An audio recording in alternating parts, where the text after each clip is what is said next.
Speaking of conservative think tanks, there's the Manhattan Institute, manhattan-institute.org, and Diana Furchtgott-Roth is with us. She is a senior fellow at the Manhattan Institute. Diana, welcome back to the program. It's great to be with you. You wrote a piece suggesting that President Obama, specifically, I'm assuming that you really mean Congress because they appropriate funds and spend them. The executive branch just kind of administers the spending, but that the headline is Obama must drop green energy for real energy. Do you want to give us the essence of that? So the essence of it is that there's a lot of subsidies for green energy, about $12 billion a year. And what this does is it makes electricity more expensive rather than less expensive. Mm-hmm. Wind and solar cost more than natural gas to produce a given unit of electricity. And so what I'm suggesting is that now that we have the sequester looming in front of us, that might be one place to cut. It's $12 billion a year of tax expenditures and different grants. And I have in front of me a report by the Inspector General of the Department of Energy saying that the Department of Energy's management of the award of $150 million Recovery Act grant to LG Chem in Michigan was mishandled. It's true of other grants also. Okay. So really there's two issues, it seems, here. One is, why is it that in the United States, green energies, renewable energies, specifically wind and solar, are more expensive than natural gas, coal, or oil, whereas in Australia they are less expensive because, and in China soon they will be less expensive, because those countries have actually decided that they're going to charge the industry for the externalities. In other words, right now, oil, gas, and coal are not really less expensive. It's just that all the costs associated with them, all the cancers that are caused, all the damage to the environment that's caused, all those giant pits of fly ash, all the exhaust pipe problems, all those are paid for by us through our tax dollars in other ways. We pay for hospital visits and we pay for Hurricane Sandy cleanup and like that. So the Australians said, okay, we're going to put a tax on carbon. And now in Australia, the least expensive forms of electricity are those generated by solar and wind.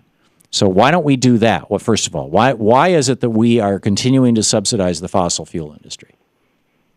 Well, I would argue that we're not subsidizing the fossil fuel industry. We're giving them the same tax structure as others. No, they're not paying for their externalities.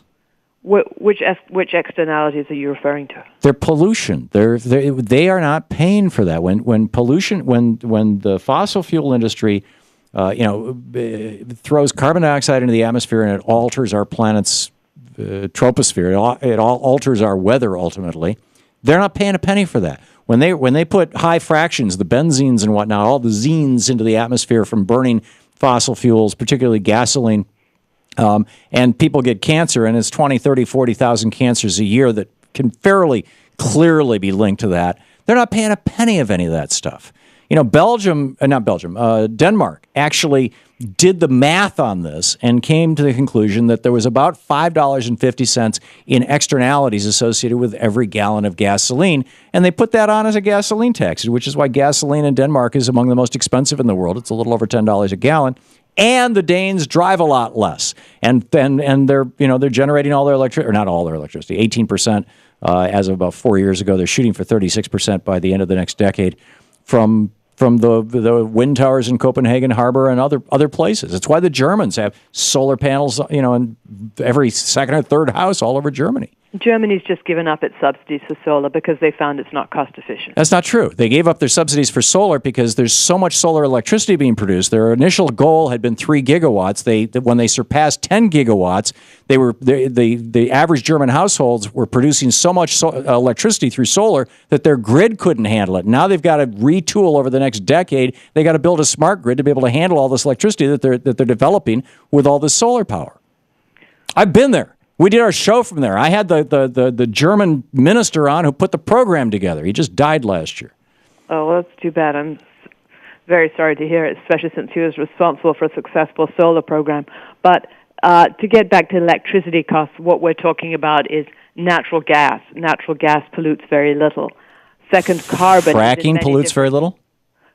natural gas. Natural gas comes from fracking, or much of it comes from fracking, which is leaving hundreds of millions of gallons of highly toxic waste all over the United States. And again, the natural gas companies are not paying for this stuff. They're not paying for the cost of that pollution to present and future generations. They're not paying for their externalities.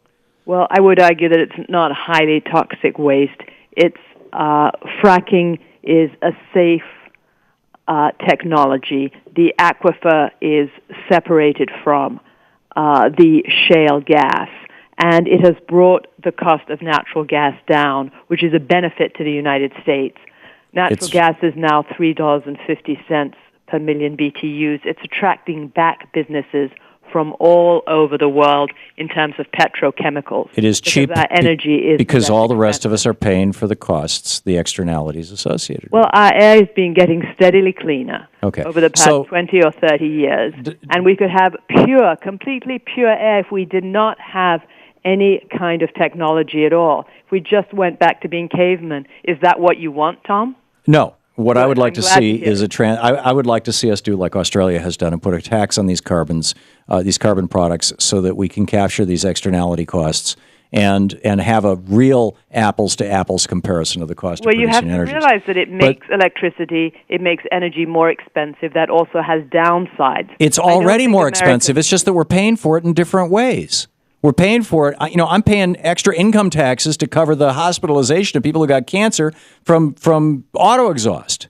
Shouldn't the oil companies be paying for that? Evidence that people get cancer from auto exhaust, and the air is getting cleaner as new cars replace old cars.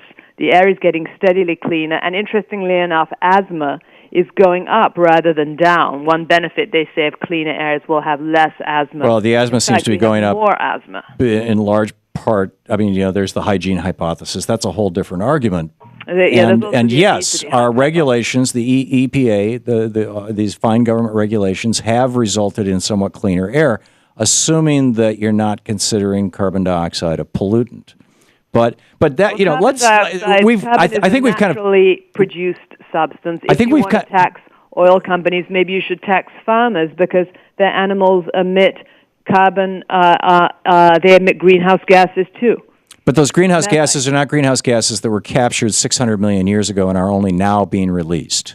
They're greenhouse gases that were captured a year ago or 2 years ago when those soybeans or that corn was grown and are now being released. So it's a very short cycle. Therefore, the externalities are virtually zero. I think that basically the question is how much tax we want to have, how much cost we want to impose on ourselves, and also for what purpose. Well, I'm saying we're already paying for these things. Are you inviting me on your program? Do you want me to talk or you just want to talk? I think we should both talk. Okay, well then it used to be that people would say that we should have solar and wind for two purposes. First of all, we need to be energy independent. Secondly, we would lower global warming. Now it's been shown that China and India are not cutting back on their emissions. So for us to cut back on our carbon emissions is just cutting off our noses to spite our faces. We're not going to have any difference to global That is the weakest argument you have. No, it's a very bad people next door. The guy next door is beating his wife. I should be able to, too. China produces most of its electricity through coal. We are exporting it to China, so we are actually losing business to China because they have less expensive energy. We would be damaging ourselves.